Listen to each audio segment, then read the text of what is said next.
Hi అండి, అందరికీ నమస్కారం. వెల్కమ్ టు మన ఉద్యోగం యూట్యూబ్ ఛానల్. ఈరోజు మనం ఆంధ్రప్రదేశ్ హైకోర్టు ఉద్యోగాలకు సంబంధించి చాలా ముఖ్యమైన విషయాన్ని అయితే చర్చించబోతున్నామండి. అదే ఏపీ హైకోర్టు ఎగ్జామ్ సిలబస్ మరియు వెయిటేజ్ గురించి ఈ వీడియోలో అయితే ఈరోజు చర్చించబోతున్నాం. చాలామందికి వెయిటేజ్ గురించి సిలబస్ గురించి అయితే అవగాహన లేకైతే ఇబ్బంది పడుతున్నారండి. అందుకే ఈ వీడియోలో 80 మార్కుల పరీక్షా విధానాన్ని, నెగిటివ్ మార్కింగ్ ఉందా లేదా, మరియు జనరల్ నాలెడ్జ్ ఏ టాపిక్స్ చదవాలి అనేది అయితే క్లియర్గా తెలుసుకుందాం. ఈ వీడియోని అయితే చివరి వరకు చూడండి. AP high court syllabus and weightage అనేది చూసేసరికి టోటల్గా అయితే మనకి ఇక్కడ 80 క్వశ్చన్లు అయితే ఇచ్చారండి. 80 క్వశ్చన్లకి 80 మార్కులు అయితే ఇస్తున్నారు. దీనికైతే ఎటువంటి నెగిటివ్ మార్కింగ్ అయితే లేదండి. మనకి ఎగ్జామ్ టైమింగ్ వచ్చేసరికి 90 మినిట్స్ అయితే ఇస్తారండి. 1.5 అవర్ అయితే టైం అయితే ఇస్తారండి మనకి ఎగ్జామ్కి. దీనిలో మనకి ఎగ్జామ్కి వచ్చేసరికి ఏమేమి సబ్జెక్ట్స్ అనేవి ఉంటాయి అని చూసేసరికి మనకైతే జనరల్ నాలెడ్జ్లో 40 మార్కులు, మెంటల్ ఎబిలిటీలో 40 క్వశ్చన్లకి 40 మార్కులు, మొత్తం అయితే 80 క్వశ్చన్స్ అయితే ఉంటాయండి. 80 మార్కులకి అయితే ఉంటాయి. దీనిలో మనకైతే 90 మినిట్స్ అయితే టైం ఇచ్చారండి. నెగిటివ్ మార్కింగ్ అయితే లేదండి. అలానే నెక్స్ట్ చూసేసరికి దీనిలో జనరల్ నాలెడ్జ్ వచ్చేసరికి కరెంట్ అఫైర్స్ ఉంటుంది, history, Geography, art and culture, polity and governance, economy, general science అనేవి అయితే ఉంటాయండి. ఇవి మనం జనరల్ నాలెడ్జ్లో చదవాల్సిన టాపిక్స్ అయితే ఇవ్వండి, సబ్జెక్ట్స్ అయితే ఇవి. నెక్స్ట్ వచ్చేసరికి వెయిటేజ్ వైజ్ ఎన్ని మార్క్స్ ఉన్నాయి, ఏ సబ్జెక్ట్కి ఎన్ని వస్తాయి, ఏ టాపిక్కి అనేది చూసేసరికి మొత్తం అయితే జనరల్ నాలెడ్జ్లో అయితే 40 మార్కులకి అయితే ఉందండి. దానిలో మనం కరెంట్ అఫైర్స్ నుంచి 8 నుంచి 10 మార్కులు అయితే మనమైతే ఎక్స్పెక్ట్ చేయొచ్చండి. మనకి ఏపీ స్టేట్ గురించి అడుగుతాడు, నేషనల్ అడుగుతాడు, అపాయింట్మెంట్స్ రీసెంట్గా ఏమయ్యాయి, ఇంటర్నేషనల్గా ఏమేమి సబ్మిట్స్ అయ్యాయి, ఎక్కడ జరుగుంటాయి, ఏ ఇయర్స్లో జరిగాయి, ఏ ఇయర్లో ఎక్కడ అనేది హోస్ట్ చేశారనేది అయితే అడుగుతారండి. వీటి గురించి అయితే అడుగుతాడు. నెక్స్ట్ కరెంట్ అఫైర్స్కి వచ్చేసరికి సెంట్రల్ గవర్నమెంట్ స్కీమ్స్కి వచ్చేసరికి ఇంపార్టెంట్ బిల్స్, యాక్ట్స్ ఏమేమి ఉన్నాయి, బడ్జెట్లో ఏమేమి రిలీజ్ చేశారు కొత్తగా, ఏమేమి అపాయింట్మెంట్స్ జరిగాయి, సుప్రీంకోర్టు జడ్జిమెంట్స్ ఎవరెవరు ఉన్నారు, ఏంటి, దాని గురించి అయితే నేషనల్ కరెంట్ అఫైర్స్లో అయితే అడుగుతారండి. అదేవిధంగా ఇంటర్నేషనల్ కరెంట్ అఫైర్స్కి వచ్చేసరికి ఏ సమ్మిట్స్ జరిగాయి, ఎక్కడ జరిగాయి, ఏంటి అనేది అయితే అడుగుతారండి. ఎక్కడెక్కడ ఏ గ్లోబల్ ఆర్గనైజేషన్స్ జరిగాయి అనేది అడుగుతారు. ఇంటర్నేషనల్ రిపోర్ట్స్ అండ్ ర్యాంక్స్ అనేవి ఉంటాయండి. ఇప్పుడు ఇండియా అనేది ఏ ర్యాంక్లో ఉంది ఇంటర్నేషనల్లో, లేదు ఫస్ట్ ర్యాంక్ ఏంటి, ఫస్ట్ కంట్రీ ఏది, లాస్ట్ ఏది అనేది అయితే అడుగుతారండి. అదే ఫారెన్ కంట్రీస్కి మనకి ఏమేమి రిలేషన్స్ ఉన్నాయి, ఏంటి అనేవి అయితే నేషనల్, ఇంటర్నేషనల్ కరెంట్ అఫైర్స్లో అయితే ఈ టాపిక్స్ అయితే చదువుకోండి. నెక్స్ట్ ఏపీ హిస్టరీకి వచ్చేసరికి దాని నుంచి అయితే మనకి 6 to 8 మార్క్స్ అయితే వస్తాయండి. ఏపీ హిస్టరీ, ఇండియన్ హిస్టరీకి సంబంధించి ఏ మూమెంట్స్ జరిగాయి, నేషనల్ మూమెంట్స్, ఫ్రీడమ్ ఫైటర్స్ గురించి అడుగుతారు. ఏపీ స్టేట్కి సంబంధించిన హిస్టరీ గురించి అయితే అడుగుతారండి. మీరైతే స్టేట్కి సంబంధించింది కూడా చదువుకోవాల్సి అయితే ఉంటుందండి. దానిలో హిస్టరీకి వచ్చేసరికి ఏన్షియంట్ హిస్టరీలోకి వచ్చేసరికి ప్రీ హిస్టారిక్ ఏజ్ గురించి అడుగుతారు, ఇండస్ వ్యాలీ సివిలైజేషన్ గురించి అడుగుతారు, వేదిక్ పీరియడ్ గురించి అడుగుతారు, మూమెంట్స్ అడుగుతారు, బుద్ధిజం, జైనిజం, దాని గురించి గుప్తా పీరియడ్స్ గురించి, వీటన్నింటి గురించి అయితే ఏన్షియంట్ హిస్టరీల గురించి అయితే అడుగుతారండి. అంటే మిగతావి కూడా చదువుకోవాలి. దీని నుంచి అయితే మీకు ఎక్కువగా మార్క్స్ వచ్చే ఛాన్స్ ఉంటుంది. దీని నుంచి అయితే బిట్స్ వచ్చే ఛాన్స్ అయితే ఉంటుందండి. మిడివల్ ఇండియన్ హిస్టరీకి వచ్చేసరికి డీల్స్ విత్ మిడివల్ రూలర్స్ గురించి, ఢిల్లీ సుల్తనేట్స్ గురించి, మొఘల్ ఎంపైర్స్ గురించి, ఫస్ట్ కింగ్ ఎవరు, లాస్ట్ కింగ్ ఎవరు, వాళ్ళు ఎక్కడున్నారు, ఏం చేశారు అన్నీ అయితే అడుగుతారండి. ఇన్ డీటెయిల్డ్గా అయితే చూసుకోండి. కల్చర్స్ గురించి అడుగుతారు, మొఘల్ రూలర్స్ గురించి అడుగుతారండి. అలానే నెక్స్ట్ వచ్చేసరికి మోడర్న్ ఇండియన్ హిస్టరీ గురించి వచ్చేసరికి అయితే దీన్ని అయితే ఎక్కువగా దీనిలో నుంచి అయితే ఎక్కువ మార్క్స్ వచ్చే విషయం అయితే మీకు ఉంటుందండి. ఒకసారి అయితే మీరు చూడొచ్చు. హై ప్రయారిటీ అయితే దీనికైతే ఇచ్చారు. దీనిలో యూరోపియన్స్ ఎప్పుడు వచ్చారు మన కంట్రీకి, ఎలా వచ్చారు, ఎందుకు వచ్చారు అనే వాటి గురించి అయితే చదువుకోండి. బ్రిటిషర్స్ ఎప్పుడు వచ్చారు ఇండియాకి, ఏం సాధించారు, ఎక్కడెక్కడ ఏమి పెట్టుకున్నారు అనేవి అయితే చూడొచ్చండి. అలానే అడ్మినిస్ట్రేటివ్ చేంజెస్ ఏమొచ్చాయి ఇండియాలో, ఏమేమి యాక్ట్స్ జరిగాయి, రిఫార్మ్స్ జరిగాయి, ఇండియన్ నేషనల్ మూమెంట్స్ ఏమేమి జరిగాయి, ఇంపార్టెంట్ లీడర్స్ అండ్ ఈవెంట్స్ ఏమేమి ఈవెంట్స్ జరిగాయి ఆ టైంలో, ఏమేమి రివోల్ట్స్ అండ్ రెసిస్టెన్సెస్ ఏమేమి ఎక్కడ ఏ యుద్ధాలు జరిగాయి, ఎవరికి జరిగాయి, గాంధీజీ వచ్చిన తర్వాత మోడర్న్ ఇండియన్ హిస్టరీలో చాలానే జరిగాయండి. అవన్నీ అయితే మీరైతే చూడొచ్చు. మీరైతే వీటి గురించి అయితే ఇన్ డీటెయిల్డ్గా అయితే చదువుకోండి. నేనైతే బేసిక్ ఏ ఏ టాపిక్స్ నుంచి వచ్చే ఛాన్స్ ఉంటుంది, ఎన్ని మార్క్స్ అనేది అయితే చెప్తానండి ఇక్కడ. నెక్స్ట్ మనం పాలిటీకి వచ్చేసరికి పాలిటీ నుంచి అయితే మనకి 5 నుంచి 7 మార్కులు అయితే వచ్చే ఛాన్స్ అయితే ఉంటుందండి. దీనిలోకి వచ్చేసరికి కాన్స్టిట్యూషన్ ఆర్టికల్స్ గురించి అయితే మెయిన్ అయితే వస్తుందండి. మీకు అయితే బేసిక్ ఆర్టికల్స్ అయితే తెలిసి ఉండాలి. అలానే ఫండమెంటల్ రైట్స్ ఏమేమి ఉంటాయి, జ్యుడిషియరీ, హైకోర్టులో, సుప్రీంకోర్టులో జడ్జెస్ ఎవరు, వారిని ఎవరు సెలెక్ట్ చేస్తారు, ఎలా సెలెక్ట్ చేస్తారు, అవన్నీ పంచాయతీస్, మున్సిపాలిటీస్ గురించి కూడా చదువుకోవాలండి. ప్రియాంబిల్ గురించి అయితే చదువుకోవాలి. దానిలో కొన్ని బేసిక్ వర్డ్స్ అయితే ఉంటాయండి. వాటి గురించి అయితే అవి అంటే ఏంటి అన్నది అయితే మీరైతే తెలుసుకోవాలి. ఫండమెంటల్ రైట్స్ అండ్ డ్యూటీస్లోకి వచ్చేసరికి బేసిక్గా మీకైతే మెయిన్ ఇంపార్టెంట్గా ఆర్టికల్ 14 నుంచి 32 వరకు అయితే మీరైతే చదువుకోవాలండి. ఆర్టికల్ 14 నుంచి 32 వరకు అయితే మీకైతే బేసిక్గా వచ్చి ఉండాలి. ఏమేమి ఆర్టికల్స్ ఉంటాయి, అవంటే ఏంటి, ఆర్టికల్ 14 ఏంటి, 15 ఏంటి, ఫండమెంటల్ రైట్స్లో right to equality, right to freedom ఇవన్నీ ఉంటాయండి. ఇవన్నీ అయితే మీరైతే చదువుకోవాల్సి అయితే ఉంటుంది. ఇవైతే ఇంపార్టెంట్ అండి. నెక్స్ట్ అలానే వచ్చేసరికి ఫండమెంటల్ డ్యూటీస్లో వచ్చేసరికి ఆర్టికల్ 51A అంటే ఏంటి, దానిలో ఏమైనా ఉంటాయా, బేసిక్ అయితే తెలుసుకోండి. యూనియన్ గవర్నమెంట్కి వచ్చేసరికి ప్రెసిడెంట్ ఎవరు, ఏంటి, ఎవరు అపాయింట్ చేస్తారు, ఎలా అపాయింట్ చేస్తారు, ఆర్టికల్స్ ఏమేమి ఉంటాయి ప్రెసిడెంట్కి, టర్మ్ ఏంటి, కండిషన్స్ ఏంటి, క్వాలిఫికేషన్స్ ఏంటి, ఇవన్నీ అయితే మీరైతే చూసుకోవాలండి. వైస్ ప్రెసిడెంట్కి కూడా సేమ్ అండి. ఎవరు అపాయింట్ చేస్తారు, ఎలా చేస్తారు, ఓత్ ఎవరు తీసుకుంటారు, అతని పని చేసేది ఏంటి, అతని టర్మ్ ఎంత, క్వాలిఫికేషన్స్ ఎంత, కండిషన్స్ ఎంత, ఇవన్నీ అయితే చూసుకోవాలండి. ప్రెసిడెంట్కి అయితే ఎక్కడెక్కడ హౌసెస్ ఉంటాయి, ఎక్కడ స్టే చేస్తారు, లేకపోతే ఎన్ని మంత్స్ ఉంటుంది, అవన్నీ అయితే చూసుకోవాలి. ప్రైమ్ మినిస్టర్ కూడా చూసుకోవాలండి బేసిక్ అన్నీ. కౌన్సిల్ ఆఫ్ మినిస్టర్కి సంబంధించి కూడా వాళ్ళ టర్మ్ ఎంత, వాళ్ళు ఎన్ని ఇయర్స్ ఉండాలి, అవన్నీ అయితే తెలుసుకోవాలి. అటార్నీ జనరల్ గురించి తెలుసుకోవాలి. పార్లమెంట్లో లోక్సభ, రాజ్యసభలో ఎంతమంది పీపుల్ ఉంటారు, వాళ్ళని ఎవరు అపాయింట్ చేస్తారు, వాళ్ళు ఎలా సెలెక్ట్ అవుతారు, అన్నీ అయితే చూసుకోవాలండి. వాటి యొక్క ఆర్టికల్స్ ఏంటి అనేది అయితే చూసుకోవాలండి. బేసిక్ ఆర్టికల్స్ అయితే చూసుకోవాలి మీరు. అలానే స్టేట్ గవర్నమెంట్ వచ్చేసరికి governor, chief minister, state council of ministers, state legislature, ఇవన్నీ అయితే చూసుకోవాలండి మీరు. గవర్నర్ ఎవరు, వారిని ఎవరు అపాయింట్ చేస్తారు, ఎలా చేస్తారు, అతను ఓత్ ఎవరు తీసుకుంటారు, క్వాలిఫికేషన్స్ ఏంటి, కండిషన్స్, ఇవన్నీ బేసిక్ టర్మ్స్ అండి. ఇవన్నీ మీరు ప్రతి ఒక్కరి గురించి అయితే మీరైతే తెలుసుకోవాలి. వాళ్ళని ఎవరు అపాయింట్ చేస్తారు, ఎలా చేస్తారు, వాళ్ళ యొక్క ఓత్ ఎవరు తీసుకుంటారు, వాళ్ళకి ఎన్ని రోజులు, వాళ్ళ టైం పీరియడ్ ఎంత, క్వాలిఫికేషన్ ఏముండాలి, కండిషన్స్ ఏముంటాయి, వాళ్ళ ఆర్టికల్స్ ఏంటి, ఇవన్నీ అయితే మీకు బేసిక్గా అయితే ప్రతి ఒక్కరి గురించి అయితే తెలిసి ఉండాలండి. మన స్టేట్ గవర్నమెంట్ అవ్వచ్చు, సెంట్రల్ అవ్వచ్చు, అందరి గురించి అయితే బేసిక్ ఈ టర్మ్స్ అయితే మీకు తెలిసి ఉండాలి. స్టేట్ కౌన్సిల్ ఆఫ్ మినిస్టర్స్ గురించి తెలిసి ఉండాలి, స్టేట్ లెజిస్లేటర్ గురించి అయితే తెలిసి ఉండాలండి. అలానే సెంట్రల్లోకి వచ్చేసరికి అటార్నీ జనరల్ ఎలా అయితే ఉంటారో, స్టేట్ గవర్నమెంట్లోకి వచ్చేసరికి ఆడిటర్ జనరల్ అయితే ఉంటారండి. ఆడిటర్ జనరల్ గురించి కూడా మీకు అయితే తెలిసి ఉండాలి. అలానే మనం జ్యుడిషియరీలోకి చూసేసరికి జ్యుడిషియరీలో సుప్రీంకోర్టులో ఎవరు ఉంటారు, వాళ్ళని ఎవరు అపాయింట్ చేస్తారు, హైకోర్టు గురించి, సబార్డినేట్ కోర్ట్స్ గురించి, జ్యూరిడిక్షన్ హైకోర్టు గురించి, వీటి గురించి అయితే తెలిసి ఉండాలి. లోకల్ గవర్నమెంట్ వచ్చేసరికి పంచాయతీరాజు, మున్సిపాలిటీస్, దాని యొక్క అమెండ్మెంట్స్, ఆర్టికల్స్, అవి వాటిని ఎప్పుడు తీసుకున్నారు, ఏం ఆర్టికల్స్ ఉంటాయి, వీటి గురించి అయితే ఆర్టికల్స్ గురించి అయితే అడుగుతారండి. అమెండ్మెంట్స్ గురించి కూడా అడుగుతారు, ఏ అమెండ్మెంట్లో తీసుకున్నారు, అవన్నీ అయితే అడుగుతారండి. నెక్స్ట్ మనం జోగ్రఫీ చూసేసరికి జోగ్రఫీలో అయితే 5 to 6 మార్క్స్ అయితే వచ్చుంటాయండి. జోగ్రఫీ అండ్ ఎకానమీ గురించి అయితే 5 to 6 మార్క్స్ అయితే వచ్చుంటాయి.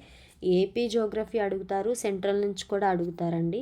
ఏపీ నుంచి అడుగుతారు, సెంట్రల్ గురించి అడుగుతారు. ఇది స్టేట్ ఎగ్జామ్ బేస్డ్ ఎగ్జామ్ కాబట్టి మీకైతే స్టేట్ గురించి అయితే ఎక్కువగా అడిగే ఛాన్స్ అయితే ఉంటుందండి. సెంట్రల్ గురించి కూడా అడుగుతారండి. అలానే ఫిజికల్ జోగ్రఫీలోకి వచ్చేసరికి స్ట్రక్చర్ ఆఫ్ ఎర్త్ ఏంటి, రాక్స్ ఏమేమి ఉంటాయి, ఇగ్నియస్, సెడిమెంటరీ, మెటమార్ఫిక్, అవి ఎలా తయారవుతాయి, ఎలా అవి ఫామ్ అవుతాయి అనేవి అయితే చూసుకోవాలండి. ఎర్త్ మూమెంట్స్ వచ్చేసరికి ఎర్త్ క్వేక్స్, వాల్కనీస్ అవన్నీ ఎలా వస్తాయి అనేవి అయితే చూసుకోవాలండి. వాటి గురించి కూడా అడుగుతారు. Land forms and mountains, plateaus, plains వీటి గురించి కూడా తెలుసుకోవాలి. అట్మాస్ఫియర్, వెదర్, ఏమేమి వెదర్ కండిషన్స్ ఉంటాయి, అప్పుడు ఏ క్రాప్స్ ఉంటాయి, ఇవన్నీ అయితే తెలుసుకోవాలండి. జియోగ్రఫీలోకి వచ్చేసరికి క్లైమేట్స్ టైప్స్ కూడా తెలుసుకోవాలండి. Ocean current and their effect గురించి కూడా అయితే మీరైతే తెలుసుకోవాల్సి ఉంటుంది. జియోగ్రఫీ ఇన్ ఏపీకి వచ్చేసరికి, స్టేట్ సిలబస్కి వచ్చేసరికి దానిలో ఏపీకి ఏ ఏ బౌండరీస్ ఉంటాయి, ఏ ఏ స్టేట్స్తో బౌండరీస్ ఉంటాయి, లేదు ఏపీలో వెస్టర్న్ ఘాట్స్ అది మామూలుగా ఇండియాలో వెస్టర్న్ ఘాట్స్లో ఉంటుందా, లేదంటే ఈస్టర్న్ ఘాట్స్లో ఉంటుందా ఏపీ, లేదంటే ఏపీకి ఏ బౌండరీస్ ఉంటాయి, లేదు ఏ స్టేట్ ఏ బౌండరీస్తో ఉంది అనేవైతే ఒక స్టేట్ తీసుకొని మళ్ళీ దాని చుట్టూ ఏ స్టేట్స్ బౌండరీస్ ఉన్నాయి, ఒక డిస్ట్రిక్ట్కి ఏ డిస్ట్రిక్ట్ బౌండరీస్లో ఉన్నాయి, అవన్నీ అడిగే ఛాన్స్ అయితే ఉంటుందండి. ఫిజియోగ్రాఫిక్ ఫీచర్స్ ఆఫ్ ఏపీలో ఏ ఏ నదులు ప్రవహిస్తున్నాయి, లేదు ఎంత లెంత్తో ప్రవహిస్తున్నాయి, రివర్స్ గురించి వచ్చేసరికి ఏ స్టేట్స్ నుంచి అయితే ప్రవహిస్తున్నాయి అనేవైతే మీరైతే చూడొచ్చు, తెలుసుకోవాలండి. ఇరిగేషన్ ఏ ఏ ప్రాజెక్ట్స్ ఉన్నాయి, ఏ ఏ రివర్ పైన ఏ డ్యామ్ ఉంది, అది ఎంత లెంత్ ఉంది, అది దేంతో కన్స్ట్రక్ట్ చేశారు, ఇవన్నీ అయితే తెలుసుకోవాలండి. సాయిల్ టైప్స్ తెలుసుకోవాలండి. చాలా టైప్స్ ఆఫ్ సాయిల్ ఉంటాయి. Black cotton soil, alluvial soil, ఇంకా చాలా ఉంటాయండి. రివర్కి వచ్చేసరికి ఒక టైప్ ఆఫ్ సాయిల్ ఉంటుంది, సీకి వచ్చేసరికి ఒక టైప్ ఆఫ్ సాయిల్ ఉంటుంది. ఏ సాయిల్ ఉంటుంది, ఏ సాయిల్లో ఏ క్రాప్స్ పండిస్తారు, ఏ క్రాప్స్ పండించడానికి ఏ సాయిల్ అనేది యూస్ చేస్తారు, అవన్నీ అయితే తెలుసుకోవాలండి. క్లైమేట్ గురించి కూడా తెలుసుకోవాలండి. క్లైమేట్, రెయిన్ఫాల్ ప్యాటర్న్ గురించి తెలుసుకోవాలి. ఫారెస్ట్ అండ్ వైల్డ్ లైఫ్ గురించి తెలుసుకోవాలి. మినరల్ అండ్ నేచురల్ రీసోర్సెస్ గురించి కూడా తెలుసుకోవాలండి. ఏ ఏ మినరల్స్ ఉన్నాయి, ఏపీలో ఏ మినరల్ ఎక్కడ దొరుకుతుంది, లేదు ఎక్కడ ఎక్కువ దొరుకుతుంది, ఎక్కడ తక్కువ దొరుకుతుంది అనేవి అయితే తెలుసుకోవాల్సి అయితే ఉంటుంది. అలానే మనం ఎకనామిక్ జియోగ్రఫీకి వచ్చేసరికి, ఎకనామిక్ యాక్టివిటీస్కి వచ్చేసరికి agriculture and cropping patterns, major crops, ఏ స్టేట్లో ఏ క్రాప్ పండిస్తారు, ఏ స్టేట్ ఏ క్రాప్ అనేది ప్రసిద్ధి, లేదు ఎక్కడ ఏంటి ప్రసిద్ధి అనేవి అయితే తెలుసుకోవాలండి. Minerals and power resources, industries, transport and trade గురించి అయితే తెలుసుకోవాలి. బేసిక్ ఎకనామిక్ కాన్సెప్ట్స్కి వచ్చేసరికి, మీనింగ్ ఆఫ్ ఎకానమీకి వచ్చేసరికి types of economy, capitalist, socialist and mixed economies అయితే ఉంటాయండి. బేసిక్ ఎకనామిక్ టర్మ్స్ ఉంటాయండి. ఇప్పుడు ఎకానమీకి వచ్చేసరికి జీడిపి, ఎన్డిపి, ఎన్ఎన్పి, జిఎన్పి అనేవి అయితే ఉంటాయండి. Gross domestic product, gross national net product, national domestic product, national net product అనేవి అయితే ఉంటాయండి. వీటి గురించి అయితే తెలుసుకోవాలి. ఇన్ఫ్లేషన్, డిఫ్లేషన్, పెరుగుతుందా తగ్గుతుందా జీడిపి, ఎన్ఎన్పి, ఇవన్నీ వాటి గురించి అయితే మీరైతే తెలుసుకోవాల్సి అయితే ఉంటుంది. ఇండియన్ ఎకానమీకి వచ్చేసరికి general structure of Indian economy, దాని తాలూకు స్ట్రక్చర్ ఏంటి, features of Indian economy, sectors of Indian ఎకానమీలో ప్రైమరీ, సెకండరీ, టెర్షరీ అనేమో ఉంటాయండి. Industries, services, economic planning in India. Next అలానే అగ్రికల్చరల్ ఇండియా వచ్చేసరికి దీనిలో ఏ టైప్ ఆఫ్ ఫార్మింగ్స్ ఉంటాయి, ఏ ఏ క్రాప్స్ మేజర్గా ఇండియాలో పండిస్తారు. మనకి సీజన్స్ అయితే 3 టైప్స్ ఉంటాయండి, ఖరీఫ్, రబీ అండ్ జైద్ అని చెప్పి. ఏ ఏ మంత్స్లో ఏ సీజన్ ఉంటుంది, దానిలో ఏ ఏ క్రాప్స్ అనేవి పండిస్తారు, ఏ స్టేట్లో ఏ క్రాప్ పండిస్తారు అనేవి అయితే తెలుసుకోవాలండి. ఎక్కడ ఏ క్రాప్ ఎక్కువగా పండిస్తారు, ఇండియాలో ఏ స్టేట్లో ఎక్కువగా ఏ క్రాప్ అనేది దొరుకుతుంది అనేవి అయితే తెలుసుకోవచ్చు. అలానే మనం క్రాప్స్కి వాటర్ స్ప్రెడ్ చేసేది ఉంటుంది కదా, అది ఇరిగేషన్ మెథడ్స్ అండి. ఏ ఏ టైప్ ఆఫ్ ఇరిగేషన్ మెథడ్స్ ఉంటాయి, ఎలా వాటర్ అనేది సప్లై చేస్తారు క్రాప్స్కి అనేది అయితే తెలుసుకోవాల్సి ఉంటుంది. అలానే గ్రీన్ రెవల్యూషన్ అయితే తెలుసుకోవాలండి. ఆ టాపిక్ గురించి కూడా మీరైతే చదువుకోవాలి. ఇండస్ట్రీ అండ్ ఇన్ఫ్రాస్ట్రక్చర్కి వచ్చేసరికి, industrial development, major industries in India, ఏమేమి ఇండస్ట్రీస్ ఉన్నాయి ఇండియాలో మేజర్గా, దాని తాలూకు వర్క్ ఏంటి, అవి ఎక్కడున్నాయి ఏంటి అనేది అయితే తెలుసుకోవాలి. Industrial reason, small scale and cottage industries అనేవి అయితే ఉంటాయండి. ఇన్ఫ్రాస్ట్రక్చరు, పవరు, ట్రాన్స్పోర్ట్, కమ్యూనికేషను, ఈ టాపిక్స్ గురించి అయితే మీకైతే బేసిక్ నాలెడ్జ్ అయితే ఉండాలండి.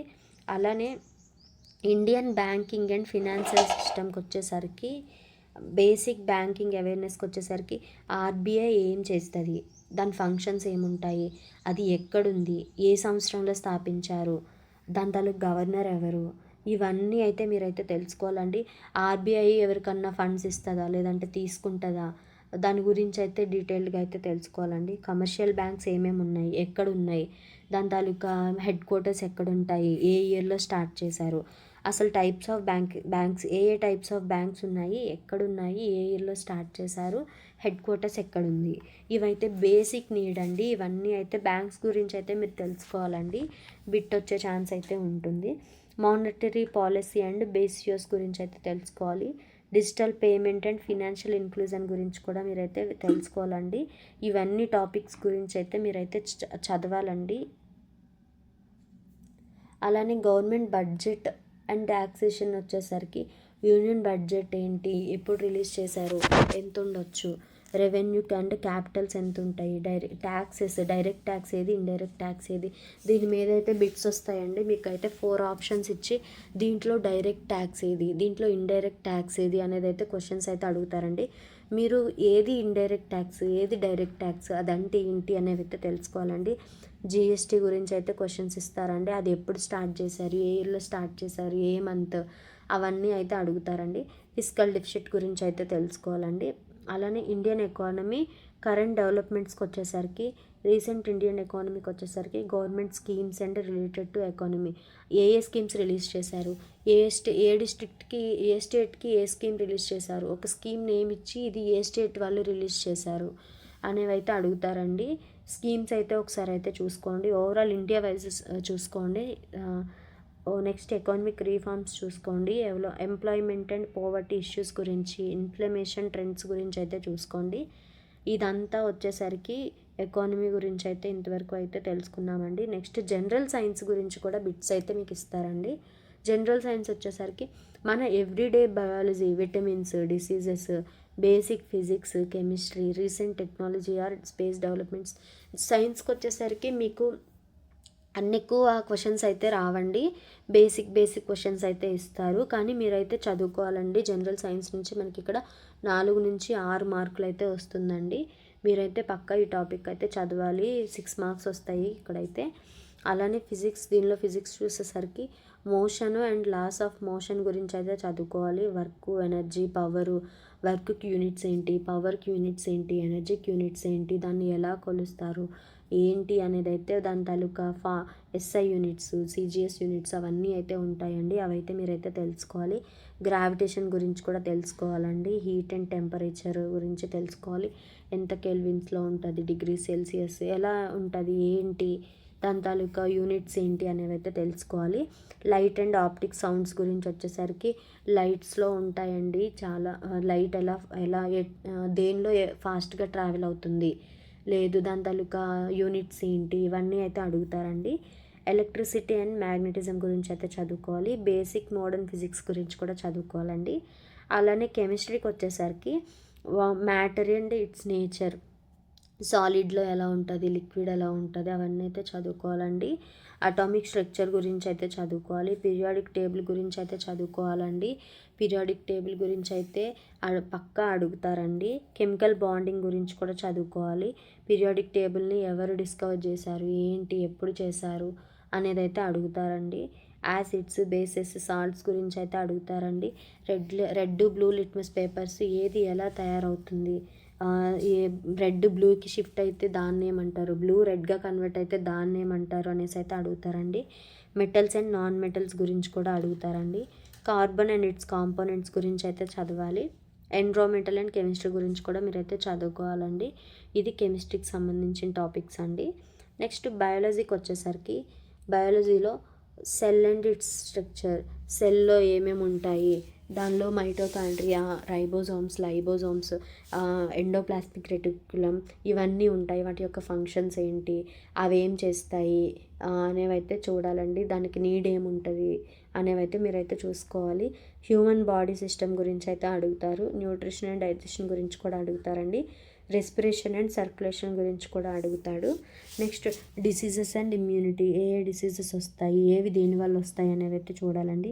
ప్లాంట్స్ అండ్ ఇట్స్ పార్ట్స్ గురించి అయితే అడుగుతారండి. ప్లాంట్స్కి సంబంధించి వచ్చేసరికి ఫోటోసింథసిస్ గురించి కూడా అడుగుతారండి. ఇక్కడైతే మీరు దానికి రిలేటెడ్ కూడా చూసుకోండి. దానికి ఏమేమి నీడ్ ఉంది, ఏం నీడ్ లేదు, ఇందులో ఫోటోసింథసిస్లో యూజ్ అయ్యేది ఏది, యూజ్ అవ్వంది ఏది అని కూడా అడుగుతారండి. ఎన్విరాన్మెంట్ అండ్ ఎకాలజీ గురించి కూడా అడుగుతారు. బేసిక్ హెల్త్ అండ్ హైజీన్ గురించి కూడా అడుగుతారండి. నెక్స్ట్ వచ్చేసరికి ఆర్ట్, కల్చర్ అండ్ స్పోర్ట్స్కి వచ్చేసరికి దీని నుంచి అయితే 4 నుంచి అయితే 5 మార్కులు అయితే వస్తున్నాయండి.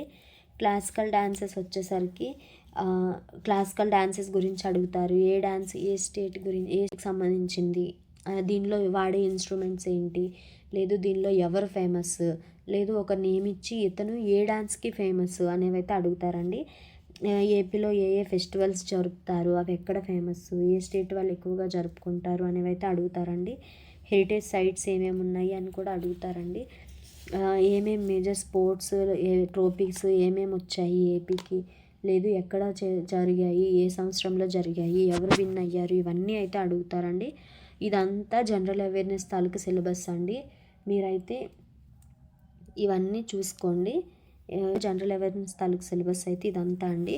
నెక్స్ట్ వచ్చేసరికి మెంటల్ ఎబిలిటీ అండ్ రీజనింగ్ అండి. మెంటల్ ఎబిలిటీ అండ్ రీజనింగ్లోకి వచ్చేసరికి మనకి ఇక్కడ సీటింగ్ అరేంజ్మెంట్, పజిల్స్, అంటే మీకు ఒక క్వశ్చన్ ఇచ్చి దీనిలో ఎవరు పక్కన కూర్చున్నారు, ఎవరి తర్వాత ఎవరు కూర్చున్నారు ఏంటి అనేవి అయితే అడుగుతారండి. నెంబర్ సిరీస్, వెర్బల్ సిరీస్ ఇవన్నీ అయితే అడుగుతారండి. మీరైతే రీజనింగ్కి వచ్చేసరికి ప్రాక్టీస్ అనేది ఎక్కువ ఉండాలండి. ఎక్కువ ప్రాక్టీస్ చేస్తే మీకు ఎగ్జామ్లో టైం అనేది తొందరగా ఆన్సర్ చేయనీకైతే ఉంటుంది. బ్లడ్ రిలేషన్షిప్స్ అయితే అడుగుతారండి. దీనిలో అయితే ఇంకా టైప్స్ ఉంటాయండి. అలానే కోడింగ్, డీకోడింగ్ గురించి అడుగుతారు. వెర్బల్ అండ్ న్యూమరికల్ ఎనాలజీ అడుగుతారు. డైరెక్షన్స్ అండ్ డిస్టెన్స్ గురించి అడుగుతారు. సిలోలిజమ్స్, లాజికల్ ఆపరేషన్స్, సిమిలారిటీస్, డిస్సిమిలారిటీస్, ఈ అన్ని టాపిక్స్ నుంచి అయితే రీజనింగ్లో అయితే అడుగుతారండి. మెంటల్ ఎబిలిటీ రీజనింగ్ వచ్చేసరికి మనకైతే 40 మార్క్స్కి అయితే ఇదైతే వస్తుందండి పేపరు. దీనిలో టాపిక్ వైజ్ వచ్చేసరికి సిట్టింగ్ అరేంజ్మెంట్ అండ్ పజిల్స్లోనే మనకి 5 నుంచి 7 మార్కులు అయితే వస్తున్నాయండి. దీనిలో లీనియర్ సిట్టింగ్ అరేంజ్మెంట్ అడుగుతారు, సర్క్యులర్ సిట్టింగ్ అరేంజ్మెంట్ కూడా అడుగుతారండి. బేసిక్ లాజిక్, గ్రిడ్ పజిల్స్ గురించి కూడా అడిగే ఛాన్స్ అయితే ఉందండి. అలానే కోడింగ్, డీకోడింగ్ వచ్చేసరికి 4 నుంచి 6 మార్కులు అయితే ఇస్తున్నారండి. Alphabet, number coding, symbol coding అనేది అయితే ఉంటుందండి. దీనిలో 3 టైప్స్ అయితే ఉంటాయి. నెంబర్ ఇచ్చి దాంట్లో కోడింగ్ అడుగుతారు, ఆల్ఫాబెట్స్ ఇచ్చి అడుగుతారు, సింబల్స్ ఇచ్చి కూడా అడుగుతారండి. అలానే నెక్స్ట్ మనం చూసేసరికి సిరీస్ అండి. సిరీస్లోకి వచ్చేసరికి సిరీస్ నుంచి అయితే నెంబర్ సిరీస్, ఆల్ఫాబెట్ సిరీస్ అనే 2 ఉంటాయండి. దీనిలో 4 నుంచి 5 మార్కులు అయితే దీనిలో నుంచి అయితే మనకు వస్తుందండి. సిరీస్లోకి వచ్చేసరికి ఏ టైప్ ఆఫ్ క్వశ్చన్స్ ఉంటాయి అంటే missing number, wrong number, alphabetical sequence, అంటే మీకు ఒక నెంబర్ ఇచ్చి దీనిలో మధ్యలో ఒక క్వశ్చన్ మార్క్ ఇస్తారండి. ఇక్కడ ఏ నెంబర్ వచ్చే ఛాన్స్ ఉంటుంది అని అయితే అడుగుతారు. అలానే లేదైతే ఒక 5 నెంబర్స్ ఇస్తారండి. దీనిలో ఏది రాంగ్ నెంబరు అంటే అది ఆ ప్లేస్లో ఉండకూడదు, వేరేది ఉండాలి, అలాంటివి కూడా అడుగుతారండి. ఆల్ఫాబెట్స్ కూడానండి ఒక 2, 3 ఇస్తారు, మధ్యలో క్వశ్చన్ మార్క్ ఇస్తారు, ఇక్కడ ఏ ఆల్ఫాబెట్ ఉండాలి అనేవి అయితే అడుగుతారండి. అలానే బ్లడ్ రిలేషన్స్ డైరెక్షన్స్కి వచ్చేసరికి family tree deductions, cardinal directions, distance tracking, right వెళ్ళారా లెఫ్ట్ వెళ్ళారా అనేది అయితే చూసుకొని ఎంత డిస్టెన్స్ నుంచి స్టార్టింగ్ పాయింట్ నుంచి ఉన్నారు, లేదు ఏ డైరెక్షన్లో ఉన్నారు అనేవి అయితే అడుగుతారండి. అలానే నాన్ వెర్బల్ అండ్ విజువల్ రీజనింగ్కి వచ్చేసరికి 4 నుంచి 5 మార్కులు అయితే వస్తుంది. దీనిలో Venn diagrams, mirror images, embedded figures, identifying patterns in images, దీని నుంచి అయితే వచ్చే టాపిక్స్ అయితే ఇవ్వండి. అలానే సిలోలిజమ్స్ అండ్ డిడక్షన్స్కి వచ్చేసరికి దీని నుంచి అయితే 3 to 4 మార్క్స్ అయితే ఉంటుందండి. దీని నుంచి స్టేట్మెంట్ అండ్ కన్క్లూజన్ లాజిక్స్ అయితే ఇస్తారండి. ఎగ్జాంపుల్ వచ్చేసరికి దీనికి all As are Bs, next అలానే ఆల్ ఏస్ ఆర్ బీస్ అని ఇస్తాడు, all Bs are Cs, all Bs are As, all Bs As are B, all B are C, some C are A, ఈ type of questions అండి. సిలోలిజమ్స్ and డిడక్షన్స్కి వచ్చేసరికి ఇలాంటి type of questions అయితే ఉంటుందండి. అలానే ఎనలాజీకి వచ్చేసరికి అయితే 3 నుంచి 4 మార్కులు అయితే ఇస్తారండి. Finding relation between 2 pairs and 2 numbers, దీనికి ఎగ్జాంపుల్ వచ్చేసరికి లెంత్ని మీటర్స్లలో చెక్ చేస్తారు, అలాంటిది వెయిట్ని దేనిలో చెక్ చేస్తారు ఏంటి అనేది అయితే క్వశ్చన్స్ అయితే ఉంటుందండి ఎనలాజీకి వచ్చేసరికి. సో ఫ్రెండ్స్, ఇది ఏపీ హైకోర్టు ఎగ్జామ్ సిలబస్ మరియు మార్కులు వెయిటేజీకి సంబంధించిన పూర్తి సమాచారం. నెగిటివ్ మార్కింగ్ లేదు కాబట్టి మీరు ప్రతి ప్రశ్నను ధైర్యంగా అయితే అటెంప్ట్ చేయొచ్చు. ఎటువంటి నెగెటివ్ మార్కింగ్ అయితే లేదు దీనికి. సో మీకైతే 90 మినిట్స్ అయితే టైం అయితే ఉంటుంది. 80 క్వశ్చన్స్, 80 మార్క్స్. జనరల్ నాలెడ్జ్కి సంబంధించి 40 క్వశ్చన్లు, మెంటల్ ఎబిలిటీకి సంబంధించి 40 క్వశ్చన్స్ అయితే ఉంటాయి.